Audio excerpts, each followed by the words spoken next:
제가 의외로 반전이 있다라고 얘기하는 게 뭐든지 잘 먹게 생겼는데 가리는 음식이 많다라는 것에서 반전이 있다고 합니다.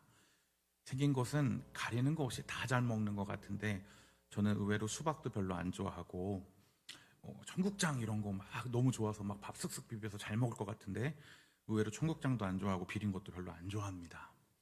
그리고 또 의외로 양식 이런 거 좋아합니다. 그래서 생긴 것 같지 않다 이런 얘기를 제가 좀 많이 듣는 것 같습니다. 또 반전이라는 것들 얘기를 많이 듣는 게 제가 해외에서 살다 왔다라고 얘기하면 또 되게 반전이라고 얘기해요. 비행기 한 번도 안 타봤을 것 같이 생겼는데 해외에서 한 4년 살고 왔다 그러면 되게 반전이라고 얘기합니다. 사실 제가 해외에서 살다 오게 될 줄은 저도 몰랐습니다. 사실 저는 영어 잘 못하거든요. 근데 해외에 처음 나갔을 때 제일 고민인 거는 영어를 못하는 게 가장 큰 고민이었습니다. 가장 스트레스 받았을 때는 처음 머리를 깎으러 갔을 때였어요. 머리를 딱 깎으러 갔는데 영어를 잘 못하니까 머리를 예쁘게 깎아주세요 이런 말을 잘 못하니까 어떻게 하면 머리를 예쁘게 깎을 수 있을까요? 옆에 있는 목사님한테 물어봤더니 그냥 머리를 조금만 잘라달라고 해라. 왜냐면 처음 깎았을 때 머리는 한국에서 깎았던 머리니까 예뻤을 거 아니에요. 그러니까 여기서 그냥 조금만 잘라달라고 해. 그렇게 얘기하는 거예요. 그래서 little bit trim, 이렇게 트림이 자르다라는 거니까 조금만 잘라달라고 해. 조금만 잘라줘. 이것만 배우고 간 거예요. 그래서 little bit trim, little bit trim, little bit trim 이렇게 외우고 그 싱가포르에 있는 블루클럽에 갔습니다. 우리 한국으로 따지자면. 그래서 블루클럽에 가서 제일 눈빛이 선하게 보이고 영어를 못해도 이해해 줄 것 같은 아저씨에게 가서 리틀 비트림 이렇게 얘기했더니 그 아저씨가 오케이 이렇게 얘기하는 거예요. 딱 앉았는데 앞에 영어를 전혀 못해도 이해하는데 하등 지장이 없는 톰과 제리 만화가 틀어져 있는 겁니다. 그 만화를 보는데 영어를 하나도 못해도 너무너무 재밌는 겁니다. 만화에 정신이 팔려서 어느 순간 머리를 들어보니까 리틀비트림 머리 조금만 잘라달라 그랬더니 머리를 리틀빗하게만 남겨놓은 겁니다. 거의 빡빡 깎아놓은 겁니다. 그래서 제가 거의 한 2달 동안 빡빡이로 살다 보니까 그 다음부터 하도 놀림을 당해가지고 그 다음부터 머리를 깎으러 갈 때는 톰과 제리의 눈을 뺏기지 말아야지 라고 생각하지만 갈 때마다 이 톰과 제리만 보면 눈을 뗄 수가 없는 거예요. 톰과 제리만 보면 항상 그런 거죠. 이 톰이라는 고양이가 있고 제리라는 쥐가 있는데 항상 이 쥐는 약삭빠릅니다. 근데 톰은 멍청해요. 누가 보더라도 톰이 강자고 제리는 약자입니다. 그런데 항상 이 제리가 기지를 발휘해서 위기에 빠졌지만 탈출해서 꼭 제리가 이기고 만다 하는 거죠. 그래서 톰과 제리가 끝나지 않고 영원히 계속되는 거 아니겠습니까? 그 제리가 잡혀먹으면 그 만화는 끝나고 어린이들의 동심은 파괴되는 거지 않습니까? 그런데 세상의 법칙은 어떨까요? 정글의 법칙, 약육 강식의 법칙이죠. 강자는 항상 살아남고 우리의 만화 영화처럼 항상 제리가 조금 이겼으면 좋겠는데 세상을 보면 항상 톰이 제리를 짓밟고 항상 제리는 한 입에 맛있게 먹히고 마는 것이 세상의 법칙이에요. 오늘 성경을 보면 마치 제리와 같이 연약하고 보잘것없는 한 사람이 등장합니다. 근데 참 안타깝게도 이 등장인물은 이름조차 나오지 않아요. 마가복음에 보면 이 등장인물의 이름을 턱하니 등장하거든요. 바디메오라고. 근데 이 누가라는 우리 사도는 누가는 이름조차도 소개하지 않아요. 한 맹인, 구걸하고 있는 맹인이라고 표현합니다. 마가처럼 바디메오라고 이름 써줘도 참 좋을 듯한데 오늘 누가 사도는 이것이 그 이름이 중요한 게 아닌 것 같아요. 사회적으로 제리와 같이 정말 소외받고 연약하고 정말 한 사람의 사람처럼 꿈틀꿈틀 대고 있는 정말 아주 연약한 그를 통해서 보여주고자 하는 그림이 있는 것 같습니다. 오늘 그 사건의 현장으로 같이 한번 들어가 보시겠습니다. 예수님께서는 유월절을 지키기 위해서 예루살렘으로 올라가는 중이었고 그 올라가는 중에는 반드시 여리고라는 곳을 지나쳐서 올라가는 중이었습니다. 이런 때에는 반드시 순례자들이 함께 모여서 이동하고는 했어요. 왜냐하면 여러분 누가복음을 잘 보시면 아시겠지만 여리고에서 예루살렘으로 올라가는 길은 너무나 경사가 있었고 가팔랐기 때문에 강도들도 많았고 함께 올라가는 길이 안전했기 때문이기도 했고 또 랍비의 말씀을 들으면서 하나님의 말씀을 들으면서 올라가는 것이 당시의 문화였기 때문입니다. 지금도 예수님 성지순례자들을 위해서 지저스 트레일이라고 해서 예수님이 당시에 걸으셨을 법한 길들을 요즘에 우리 트레킹하는 것이 문화지 않습니까? 그래서 그 트레킹하는 길을 만들어서 지저스 트레일이라고 그 걷기 통로를 만들어 놨더라고요. 그래서 제가 성지순례 갔을 때 이렇게 국기 모양으로 예수님 걸으셨던 모양을 이렇게 만들어 놓고, 지금도 그쪽이 그나마 예수님이 걸으셨을 확률이 높은 길이다 이렇게 지저스 트레일을 만들어 놨는데, 그렇게 랍비가 가르치는 길을 예수님과 함께 따라서 걷는 사람들이 많았다라는 거죠. 당시에 분명히 예수님이 걸어가셨을 때도 수많은 군중들이 예수님의 목소리에 귀 기울이면서 예수님이 뭐라고 하는지 청종하면서 예수님을 따라서 여리고에 수많은 무리들이 지나가고 있었을 것입니다. 그런데 사람들이 웅성웅성하면서 그 수많은 무리들이 따라 들어가고 있으니까 이 소경에 구걸하고 있던 이 맹인이 궁금했던 거예요. 도대체 이 수많은 사람들이 웅성웅성하고 있으니까 사람들이 붙잡고 물어본 거죠. 도대체 무슨 일입니까? 그랬더니, 야, 너 그 얘기도 못 들었어? 다윗의 자손, 메시아라고 불리는 예수라는 사람이 나사렛에서부터 드디어 예루살렘으로 올라가신단다. 드디어 정권이 바뀔지도 몰라 하는 소문을 듣게 된 거예요. 그러니까 이 바디메오라고 불렸던 이 맹인은 절박한 거예요. 예수님이 그곳에 올라가면 어떤 역사가 일어날지 모르는데 다시는 예수님을 만날 수 없을지도 모르는 마지막 기회일 수 있다고 생각한 것이죠. 이름조차 알려지지 않을 만큼 자기는 배경에 불과한 보잘것없는 사람이니까 자기는 이번 기회를 놓치면 예수님을 도저히 만날 수 없겠다라고 느꼈을지도 모른 것입니다. 그래서 38절에 그는 예수님을 외쳐 부르기 시작합니다. 같이 한번 읽어볼까요? 시작. 맹인이 외쳐 이르되 다윗의 자손 예수여 나를 불쌍히 여기소서 하거늘. 저는 이렇게 얌전히 불렀지만 아마도 바디메오는 더 크게 불렀겠죠. 다윗의 자손 예수여 나를 불쌍히 여기소서. 수많은 군중들이 있었으니까 더 크게 불러주었을 거예요. 그러니까 사람들은 짜증이 났겠죠. 왜? 예수님의 소리가 안 들리니까. 그래서 야, 조용히 안 해? 너 때문에 예수님 소리가 안 들리잖아. 말씀 안 들리잖아. 그런데 여기서 이 바디메오가 외쳤다라는 말은 헬라어로 보아오라는 말인데, 이 보아오라는 말은 울음소리로 유명한, 부르짖다, 외치다, 소리 지르다. 그러니까 예수님! 이렇게 소리 지르는 거예요. 그러니까 얼마나 간절하게 부르짖었으면 소리 지르는 소리로 부르는 겁니다. 그러니까 사람들이 막 옆구리를 찌르면서 조용히 안 해. 우리 예배 드릴 때 누가 소리 지르면 옆구리 팍 찌르는 것처럼 조용히 하라고 얘기하는 거죠. 예수님께서 엘리 엘리 라마 사막다니 할 때 나의 하나님 어찌하여 나를 버리셨나이까 라고 외쳤을 때 그 외침과도 같은 소리가 바로 보아오라는 소리입니다. 그랬더니 39절에 앞서가는 자들이 그를 꾸짖어 잠잠하라 했더니 그 바디메오는 그가 더욱 크게 소리질러 다윗의 자손이여 나를 불쌍히 여기소서 하는지라. 아까는 보아오라는 단어를 썼는데 나를 불쌍히 여기서 더욱더 크게 소리 지른다 라고 할 때는 크라조라는 단어를 씁니다. 그래서 크라조라는 단어를 쓰는데 이 크라고 하는 것은 목 쉬인 소리, 후음을 쓰는 건데 까마귀가 깍깍 웃는 데서 등장했던 소리래요. 그러니까 이 크라조라는 것은 누가 사용하는 단어냐면 정신 이상자, 간질병자가 지르는 비명소리 같은 소리가 그 간절한 소리로 제발 나를 봐달라고 주님을 부르짖는 거예요. 얼마나 절박한지가 느껴집니까? 나 좀 한번 봐줘요가 아닙니다. 제발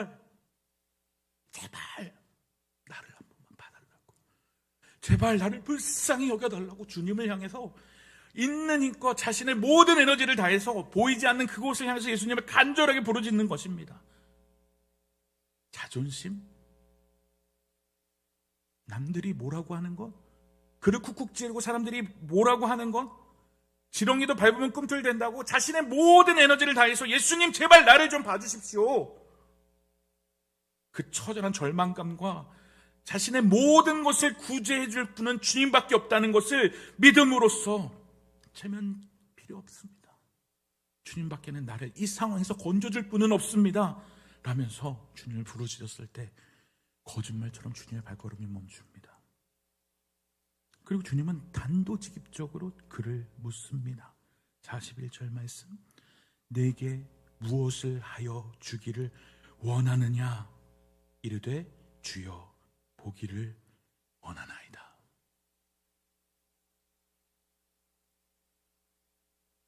보기를 원합니다. 나면서부터 소경된 자를 보았다라는 것은 인간의 힘으로 불가능한데 그는 요청합니다. 보기를 원합니다. 그랬더니 예수님의 대답도 간결합니다. 기다렸다는 듯이 이렇게 얘기하시죠. 예수께서 그에게 이르시되 보라, 내 믿음이 너를 구원하였느니라. 보기를 원합니다. 그랬더니 보라, 내 믿음이 너를 구원하였다. 이 말은 언어 유희입니다. 보라. 오늘 본문의 이야기는 우리에게 가르쳐주는 것은 명확합니다. 첫 번째로는 장님에 관한 것을 가르쳐주고 있는 것이죠. 장님은 어떻게 해서라도 예수님을 만나려고 결심했어요. 무엇도 그것을 막을 수 없었습니다. 자존심도 사람들의 조롱도 절대적인 필요 앞에서 그 어떤 것도 중요한 것은 없습니다. 인간의 마음속 깊이에서 솟아나는 그 열정적인 그 열망, 그것은 무엇과도 비교될 수 있을까요? 우리가 읽진 않았지만 18장 1절 말씀을 시간 될 때 읽어보시면 좋겠는데요. 주님이 그 간절한 바람을 가지고 주님은 18장 1절에서 그 과부의 강청하는 기도를 예로 들고 계세요. 불의한 재판관에게 정말 간절하게 청구하는 그 과부의 기도, 그것의 실제 예가 바로 이 바디메오인 것입니다. 맹인은 과부와 같이 정말 끈기 있게 부르짖고 있습니다. 낭망하지 않습니다. 그 기도가 실제로 응답받고 있는 예가 바로 바디메오입니다. 종말의 시대에 필요한 믿음을 가진 자는 이와 같이 맹인이라도 눈뜬 사람보다 더 명확한 믿음을 가지고 보고 있는 자, 그가 바로 이 시대에 필요한 믿음을 가진 자입니다. 사람들한테 손가락질을 당하고 배경 취급을 당하는 거지라도 재리와 같이, 지랑이와 같은 자라도 상관없이 예수를 볼 수 있는 그 믿음과 눈을 뜨고도 예수를 보지 못하는 불신은 미련한 믿음을 이기는 것입니다. 오늘 본문은 또 무엇을 가르쳐 줍니까? 예수님에 관한 것을 가르쳐 줍니다. 예수님은 간절한 크라조에 응답하시는 분입니다. 41절 말씀과 42절 말씀을 보면 내게 무엇을 하여 주기를 원하느냐? 주여 보기를 원합니다. 예수께서 그에게 이르시되 보라, 내 믿음이 너를 구원하였느니라 하시매, 여기서 41절 말씀에 아나블레포라는 말과 42절 말씀에 아나블레포라는 말씀은 보기를 원합니다, 쳐다보기를 원합니다, 회복하기를 원합니다 라는 말이고, 쳐다보라 라는 말입니다. 그러니까 주님, 내가 다시 쳐다보기를 원합니다, 회복되기를 원합니다. 그러니까 예수님께서는 그래 쳐다봐, 그래 회복될 거야 라고 말하는 것입니다. 어떤 것으로도 회복될 수 있는 언어유인 것이죠. 주님은 보여주기를 원하는 분, 회복되기를 원하는 분, 어떠한 것이라도 해결해 줄 수 있는 능력이 있으신 분이라는 것을 응답하는 것입니다. 주님은 그 믿음을 배반하지 않으십니다. 무리를 걷기 원하는 베드로에게 그래 베드로야, 네가 믿음이 있다면 걸을 것이다. 베드로가 대답하여 이르되 주여, 만일 주님이시거든 나를 명하사 무리로 걸어오라 하소서 하니 오라. 베드로가 배에서 내려 무리로 걸어서 예수께로 가되, 주님, 내가 걸을 수 있겠습니까? 와라.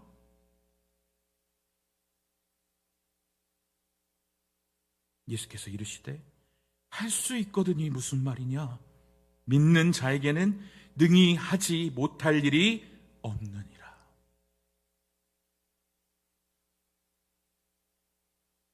믿음 앞에서는 능히 하지 못할 일이 없다라고 말씀하시는 능력이 있으신 분이 바로 우리 주님이시라는 것을 주님 보여주시는 것입니다. 그러니까 바디메오에게 볼 수 있겠습니까? 보라, 응답하시는 것입니다. 말씀을 정리합니다.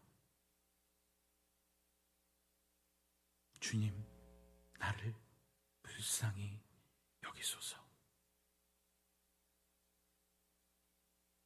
우리에게 이 마음이 있습니까? 아무리 앞서가는 자들이 꾸짖어 잠잠하라 그렇게 말할지라도 더욱 크게 소리질러 주여 나를 불쌍히 여기소서 하는 그 마음이 우리에게 있습니까? 주님이 나의 인생의 모든 문제를 해결할 수 있으리라는 확고한 믿음, 영적인 시야를 가지고 계십니까? 그것이 없다면 우린 장님입니다. 그러나 그 믿음이 있다면 우리는 보게 될 것입니다.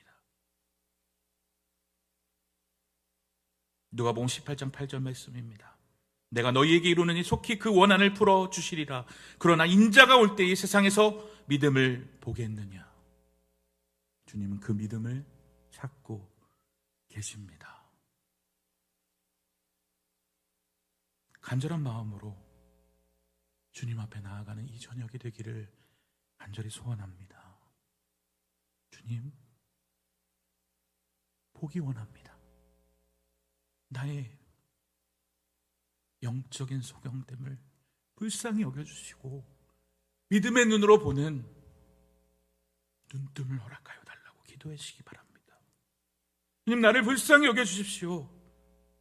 주님, 잠잠하라는 세상의 목소리 앞에서 주님이 어떤 분이신지를 압니다. 주님 앞에서, 모든 것을 만드신 주님 앞에서 보기를 원합니다. 나의 삶의 문제를 해결하여 주시길 원합니다. 만약에 주님의 뜻이 아니라면 노라고 응답해 주시길 원합니다. 하나님이 아니라 하시면 아니라는 답을 얻게 하시고, 주님이 맞다고 하시면 가는 믿음을 주시기 원합니다. 오늘 이 저녁 그 응답을 얻는 귀한 시간이 되기를 원합니다.